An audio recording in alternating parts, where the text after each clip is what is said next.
যদি দেশ স্বাধীন হওয়ার আগে হেলিকপ্টার দিয়া সাধারণ মানুষের উপর গুলি চালাইতে পারে, তাহলে দেশ স্বাধীন হওয়ার পর এখন বন্যায় আটকানো মানুষগুলারে কেন হেলিকপ্টার দিয়া উদ্ধার করা যাইতেছে না? যদি নিজের সামর্থ্য থাকে কাউরে উপকার করার, তাইলে এখন কেন সাহায্যের হাত বাড়া দিতেছেন না? আমি দেশের নাগরিক হিসাবে দেশের দায়িত্ববানদেরকে বলতে চাই, বিল্ডিংয়ের উপরতলা সাজানোর আগে তার ভিত্তি আগে ঠিক করেন ভাই। পরিস্থিতি অনুযায়ী আবেগেই না হয় দুই একটা কথা বলি।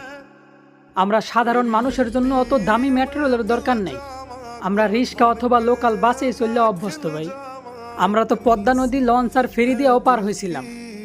তো পদ্মা পার হওয়ার মতো মানুষগুলারে যদি বন্যায় ভাসায় নেওয়া যায়, তাহলে দেশে পদ্মা সেতুর তো আর কোনো দরকার নেই।